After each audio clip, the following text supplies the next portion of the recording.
हिंदवी स्वराज्याचे सरसंस्थापक छत्रपती शिवरायांना मानाचा मुजरा करतो।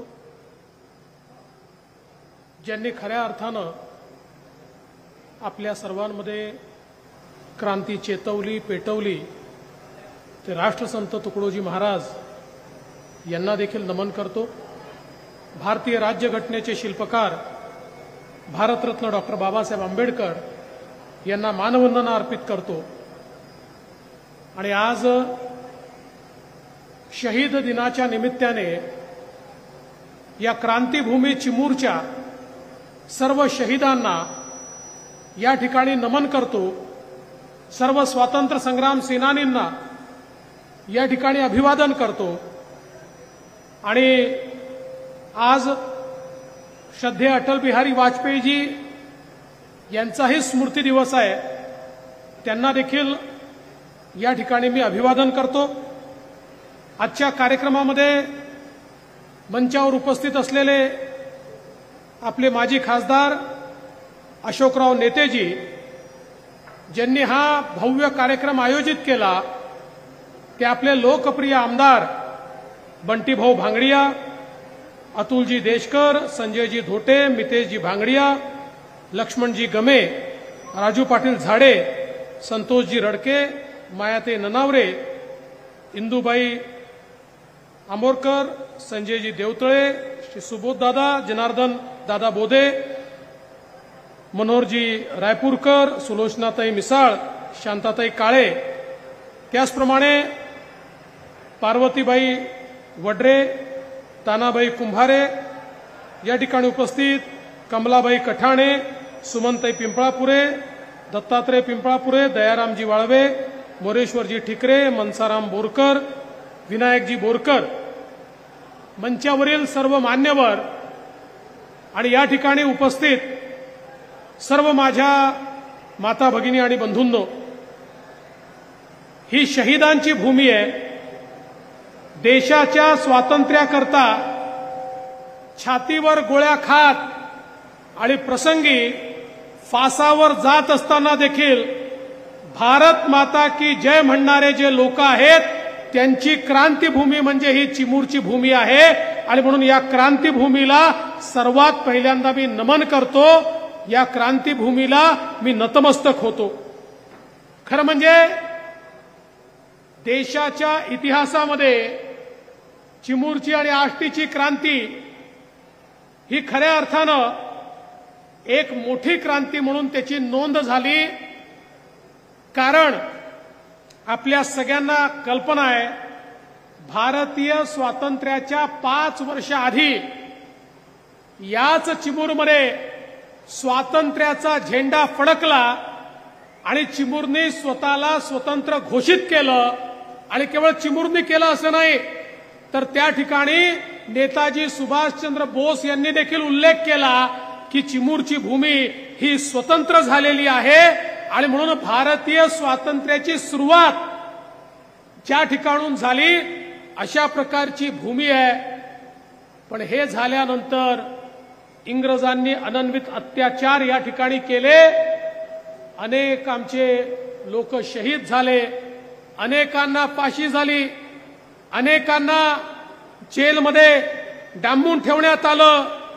राष्ट्रसंत तुकडोजी महाराजांच्या नेतृत्वात जाग उठो बालवीरो अब तुम्हारी बारी आहे म्हणत ज्या प्रकारे या भूमीमध्ये क्रांतीचं स्फुरण आपण सगळ्यांनी बघितलं, आज खरोखर त्या सर्व शहीदांना आपण नमन करण्याकरता या ठिकाणी एकत्रित आलो आहोत। आपल्याला कल्पना आहे की या भूमीमध्ये राष्ट्रसंतांना ज्यावेळी इंग्रजांनी अटक केली, त्यानंतर अनन्वित अत्याचार झाले, 21 जणांना ठार मारण्यात आलं, 26 जणांना काळा पाण्याची शिक्षा झाली, संपूर्ण गावाला 1.5 लाखाचा दंड त्या ठिकाणी ठोठवला गेला। पण तरी देखील चिमूर कधीच थांबलं नाही। आणि म्हणूनच या चिमूरकरांच्या आणि विशेषतः राष्ट्रसंतांच्या चरणी आपण सगळे नतमस्तक आहोत। आज खऱ्या अर्थानं आपल्याला याची कल्पना आहे, हा शहीद दिवस आपण याकरता या ठिकाणी साजरा करतो। कालच आपण आपला स्वातंत्र्य दिवस साजरा केलाय। हे दिवस साजरा करणं ही औपचारिकता नाहीये, या स्वातंत्र्याचं मोल काय आहे हे प्रत्येकाला कळलं पाहिजे। आज अधिकाराबद्दल प्रत्येक व्यक्ती बोलतो, अधिकार तर महत्वाचे आहेतच, पण त्या अधिकारासोबत प्रत्येकाला आपलं कर्तव्य देखील माहिती असलं पाहिजे। ज्याला अधिकार माहिती आहेत त्याला जर कर्तव्य माहिती असलं तर तो समाज आणि तो देश कधीच मागे वळून पाहत नाही। आणि म्हणून मला असं वाटतं की आपल्या क्रांतीवीरांची स्मृती जिवंत ठेवत आपण आपल्या पुढच्या पिढीला सांगतो की तुला जे मिळतंय ते केवळ यांच्यामुळे मिळतंय, यांनी बलिदान दिलं नसतं तर तुला देखील हे मिळालं नसतं, हे सांगण्याकरता स्मृती दिवस या ठिकाणी आयोजित होतो। आज खरं म्हणजे अटल बिहारी वाजपेयीजींचा देखील स्मृती दिवस आहे। अटल बिहारी वाजपेयीजींनी या देशाला एक असं नेतृत्व दिलं जे कणखर नेतृत्व होतं, या देशाला अणुसंपन्न केलं। अनेक मोठ्या मोठ्या राष्ट्रांचा भारतावर दबाव होता, अणुस्फोट करू नका, आम्ही तुम्हाला त्या ठिकाणी बहिष्कृत करू, पण अटल बिहारी वाजपेयींनी सांगितलं माझ्या देशाला मजबूत करणं हे माझं कर्तव्य आहे, मी तुम्हाला दबणार नाही, मी तुमचं ऐकणार नाही। बॉम्ब त्या ठिकाणी अणुस्फोट झाला, अणुस्फोट झाल्यानंतर या भारतावर अनेक राष्ट्रांनी बहिष्कार टाकला। अटलजींनी सांगितलं मी तुमच्याकडे भिकेचा कटोरा घेऊन येणार नाही, तुम्हाला माझी गरज आहे, मला तुमची गरज नाही आहे। आणि 4 वर्षानंतर तेच खरं ठरलं, अमेरिकेसहित या सगळ्या राष्ट्रांना भारताकडे येऊन सांगावं लागलं आम्ही तुमच्यावर लावलेले प्रतिबंध काढतो आहे आणि तुमच्यासोबत सगळे व्यवहार सुरू करतो आहे। अशा प्रकारचं कणखर नेतृत्व ज्यांनी भारताला दिलं त्या अटल बिहारी वाजपेयीजींचा देखील आज स्मृती दिवस आहे।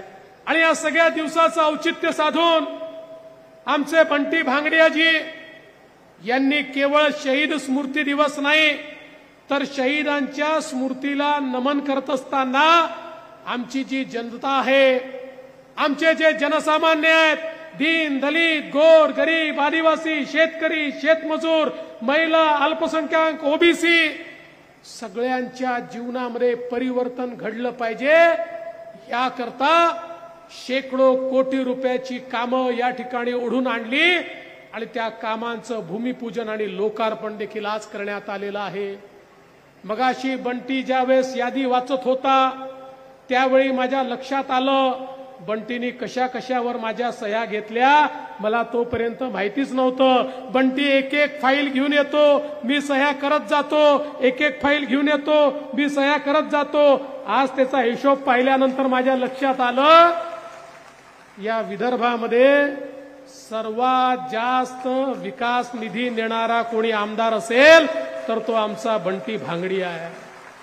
पण मला याचा आनंद आहे, सामान्य माणसाकरता जर कोणी काम करत असेल तर त्याच्या पाठीशी उभं राहणं हे आमचं कर्तव्य आहे।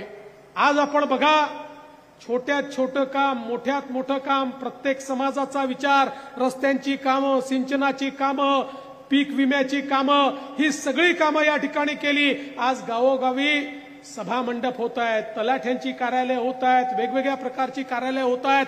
प्रशासन हे सामान्यांपर्यंत पोचलं पाहिजे हा जो काही प्रयत्न त्यांच्या माध्यमातून होतोय, कुणबी समाज असेल, तेली समाज असेल, माना समाज असेल, ओबीसी समाज असेल, वेगवेगळ्या समाजाचा विचार करून त्यांना कशा प्रकारे आपल्याला फायदा देता येईल, कारण सगळ्या समाजाला आपल्याला एकत्रित घेऊन चालायचं आहे।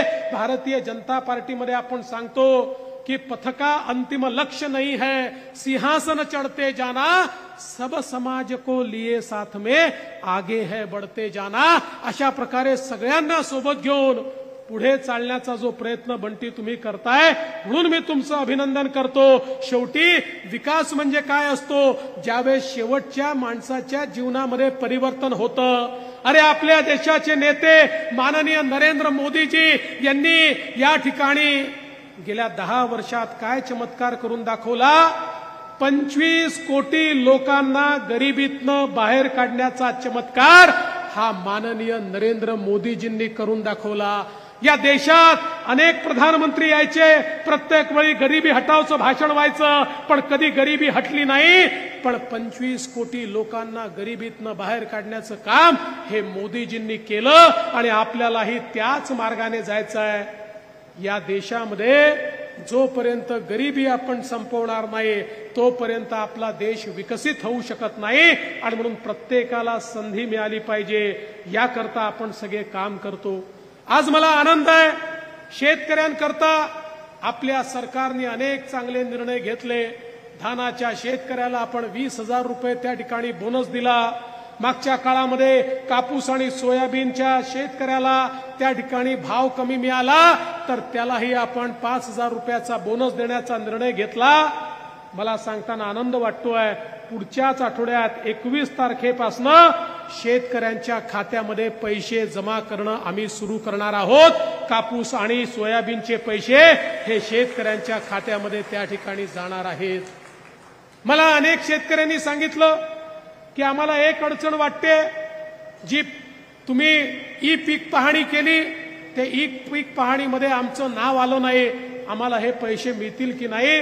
मी सांगितलं काळजी करू नका, ई पीक पाहणीत जर तुमचं नाव आलं नसेल तर 7/12च्या उतार्यावरनं देखील तुम्हाला पैसे देऊ, पण कोणालाही पैशापासून वंचित ठेवणार नाही. सगळ्यांना हे पैसे देण्याचं काम आपण करू. आज तुम्ही बघा, आपण 1 रुपयात पीक विमा ही योजना सुरू केली. एकट्या या मतदारसंघामध्ये बंटी भांगडियांच्या प्रयत्नातून 90 कोटी रुपयाचा पीक विमा जमा होतोय. 30 कोटी रुपयाचा पीक विमा शेतकऱ्यांच्या खात्यामध्ये जमा देखील झालाय. उर्वरित शेतकऱ्यांच्या खात्यात देखील पैसा जमा होतोय. हे सरकार शेतकऱ्याच्या पाठीशी उभं राहणारं सरकार आहे. आज मला सांगितलं पाहिजे, आपण निर्णय केला शेतकऱ्यांना वीज मोफत देण्याचा निर्णय आपल्या सरकारच्या माध्यमातून झाला. यापुढे शेतकऱ्यांना विजेचं बिल भरावं लागणार नाही, ही व्यवस्था आपण केली. पण ही व्यवस्था करत असताना अजून एक गोष्ट आपण केली. शेतकरी आम्हाला नेहमी म्हणायचे, अहो वर्षानुवर्ष आम्हाला अर्धे दिवस सकाळी वीज, अर्धे दिवस रात्री वीज, रात्री आम्ही शेतामध्ये जाऊन शेती करायची कशी, त्या ठिकाणी किती अडचणी आम्हाला होतात. आणि ही शेतकऱ्यांची भावना खरी होती. आणि म्हणून आम्ही निर्धार केला, शेतकऱ्यांना दिवसा वीज मिळाली पाहिजे. आणि म्हणून दिवसा वीज देण्याकरता आम्ही या ठिकाणी कृषी वाहिनी, सौर कृषी वाहिनी, सोलर कृषी वाहिनीची योजना आणली. मला सांगताना आनंद वाटतो, या वर्षामध्ये 12,000 मेगावॅटच्या सौर कृषी वाहिनीचं काम मी सुरू करून टाकलेलं आहे. 2 वर्षात केवळ 18 महिन्यामध्ये काम पूर्ण होईल. आणि 18 महिन्यात हे काम पूर्ण झाल्याबरोबर आमच्या शेतकऱ्यांना 365 दिवस दिवसा 12 तासाची वीज ही मोफत त्या ठिकाणी मिळेल. कोणालाही रात्रीच्या विजेची आवश्यकता पडणार नाही. आता आमचे काँग्रेसचे लोक या ठिकाणी सांगतात, इलेक्शन आलं म्हणून हे मोफत वीज देतील आणि इलेक्शन नंतर मोफत वीज परत घेतील. हे ते का सांगतात? कारण 2004 साली त्यांनी केलं होतं. आपल्या लक्षात असेल, 2004 साली काँग्रेसने मोफत विजेची घोषणा इलेक्शनच्या आधी केली आणि इलेक्शन नंतर सांगितलं प्रिंटिंग मिस्टेक झाली, आम्हाला द्यायचंच नव्हतं. आम्ही असं काम करणारे नाही. आम्ही पहिले व्यवस्था केली. या सौर ऊर्जेमुळे आमची सबसिडी वाचते आहे. आज आपल्याला या ठिकाणी सांगितलं पाहिजे, आपले हंसराज भैया आहेर या ठिकाणी आले, त्यांचं एकदा जोरदार टाळ्या वाजवून स्वागत करूया. आज या ठिकाणी सांगितलं पाहिजे की आपण जी शेतकऱ्याला वीज देतो, आपल्याला 8 रुपयाला ती वीज पडते, शेतकऱ्यांकडून आपण 1.25 रुपया घेतो. पण आपण जी सोलरची सौर ऊर्जा तयार करतोय ती आपल्याला केवळ 3 रुपयामध्ये पडते. म्हणजे युनिटच्या मागे 5 रुपये आपले वाचतात. म्हणजे आता जी क्रॉस सबसिडी आपण देतो ती सबसिडी आपली जवळजवळ 15,000 कोटी रुपये वाचणार आहे. आणि शेतकऱ्यांना मोफत वीज देण्याकरता आपल्याला 14,000 कोटीच रुपये लागणार आहेत. म्हणजे 1,000 कोटी रुपये आपण वाचवणार आहोत. ही योजना अशी नाहीये खिशातनं पैसे टाकण्याची. 3 वर्ष खिशातनं पैसे टाकायचे आहेत. 3 वर्षानंतर खिशातनं एकही पैसा न टाकता शेतकऱ्यांना मोफत वीज त्या ठिकाणी राज्य सरकार देऊ शकणार आहे। आणि म्हणून ही जी योजना आम्ही केलेली आहे ही योजना चिरकालपर्यंत चालू राहील। यापुढे आमच्या शेतकऱ्यांना कधीही आपल्या वीज पंपाचे पैसे किंवा जी शेती करता वीज वापरतात त्याचं बिल भरावं लागणार नाही, अशा प्रकारची व्यवस्था ही आपण या ठिकाणी केली आहे। आणि एवढंच नाही, आपण बघितलं असेल सिंचनाच्या सोयी वाढवण्याकरता इतक्या मोठ्या प्रमाणात आपण काम केलं। अरे गोसीखुर्दचं काम हे हनुमानाच्या शेपटीसारखं कधी पूर्णच होणार नाही असं वाटत होतं। 2014 नंतर माननीय मोदीजींनी पैसे दिले, आपण पैसे दिले, आज गोसीखुर्दचं काम हे इतक्या मोठ्या प्रमाणात झालं। 125 किलोमीटर पर्यंत हे सगळं पाणी आपण पोहोचवतोय। आणि आजच बंटीनी देखील या ठिकाणी सांगितलं, जो शब्द आम्ही दिला होता तुमच्यापर्यंत देखील हे पाणी सिंचनाकरता आपण त्या ठिकाणी पोहोचवलं।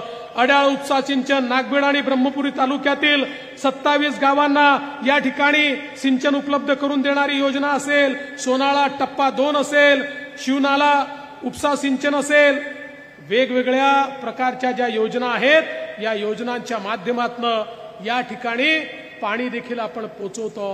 एकीकडे शेतकऱ्यांना मोठ्या प्रमाणात मदत करत असताना मला सांगितलं पाहिजे या सरकारने सगळ्यात जास्त योजना कोणाकरता तयार केल्या असतील तर त्या आमच्या मातृशक्तीकरता, आमच्या महिलांकरता। आताच आमच्या लाडक्या बहिणींनी मला राख्या बांधल्या।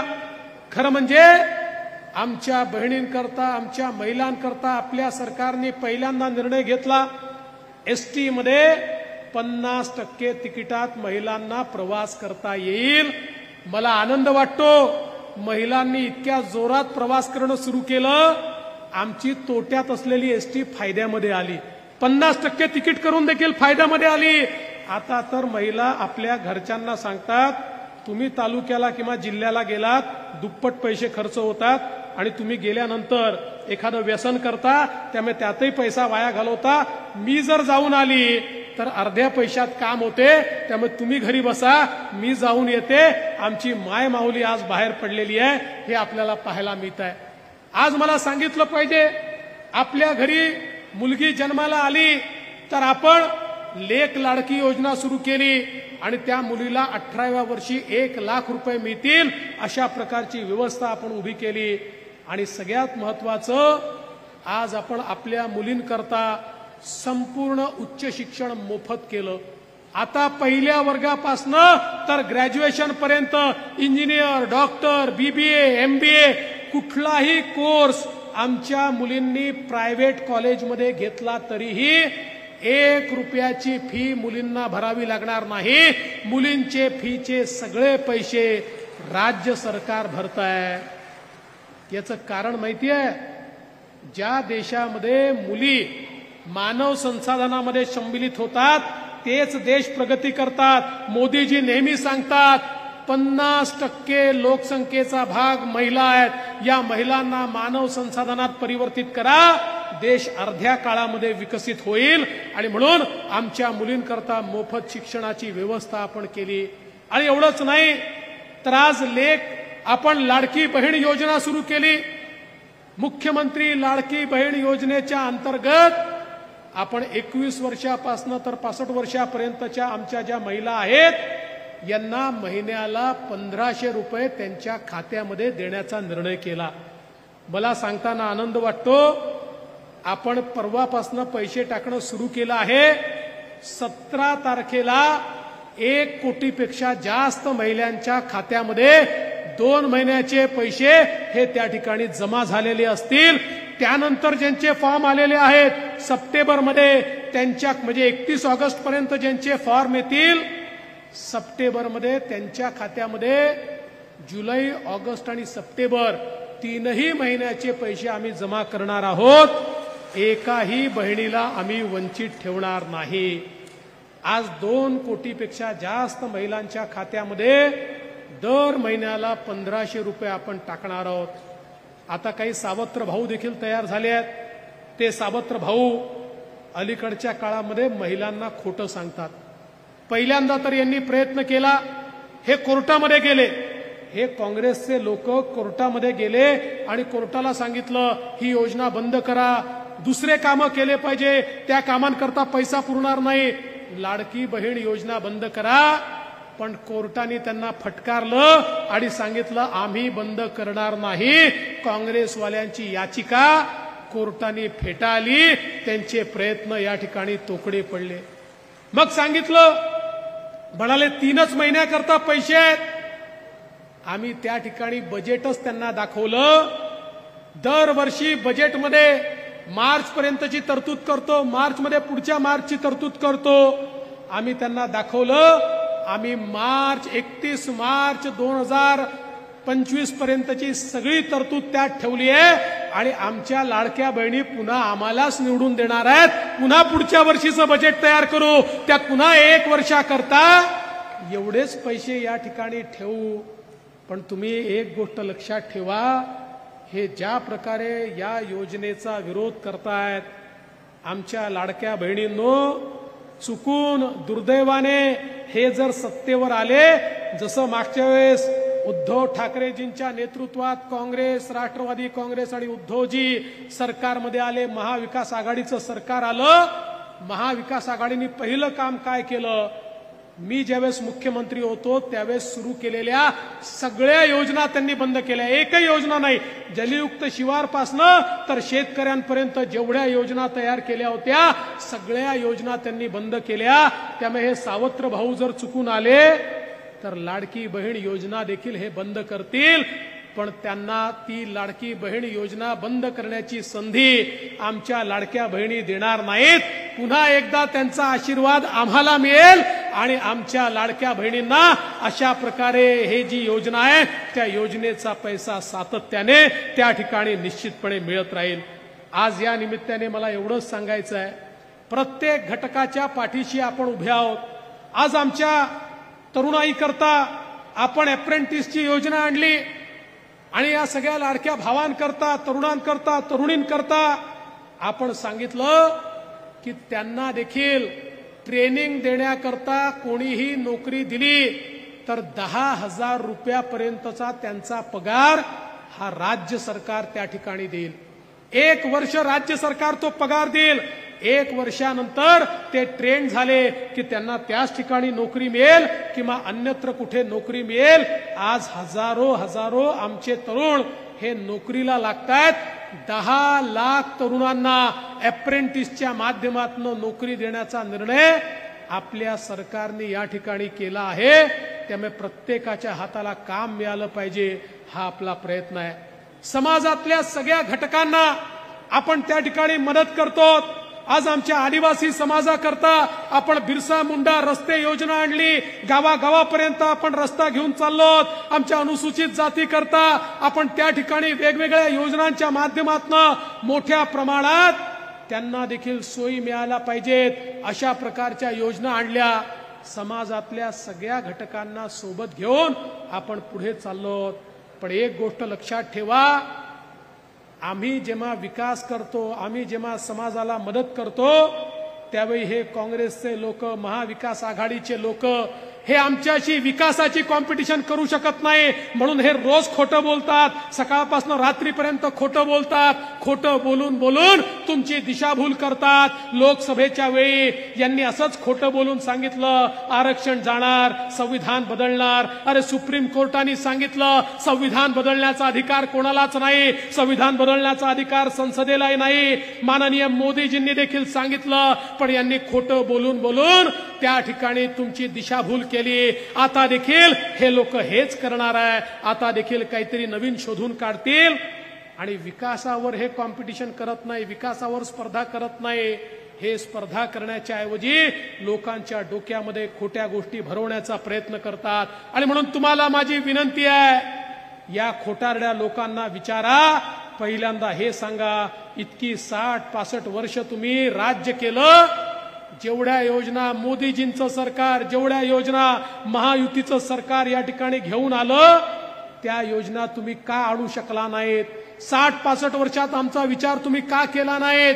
हा प्रश्न त्यांना विचारा, ते तुम्हाला उत्तर देऊ शकणार नाही. आणि म्हणून आज या निमित्ताने खरं म्हणजे मी तुम्हाला एवढंच सांगण्याकरता आलोय की शहीदांची स्मृती जपत असताना ज्या शहीदांनी या भारताला स्वतंत्र करण्याकरता बलिदान दिलं त्या शहीदांना स्वर्गात हेच वाटत असेल की आता स्वतंत्र झालेला माझा भारत हा मजबूत भारत झाला पाहिजे, हा विकसित भारत झाला पाहिजे आणि या भारताला विकसित करण्याचा संकल्प घेऊन पुढे जाणारे आपल्या देशाचे प्रधानमंत्री नरेंद्र मोदीजी यांच्या नेतृत्वात हा विकसित भारत करण्याकरता तुमचा आशीर्वाद बंटीच्या पाठीशी, तुमचा आशीर्वाद मंचावरच्या नेत्यांच्या पाठीशी, तुमचा आशीर्वाद आमच्या पाठीशी नेहमीच राहू द्या एवढीच विनंती करतो आणि माझं बोलणं संपवतो. धन्यवाद.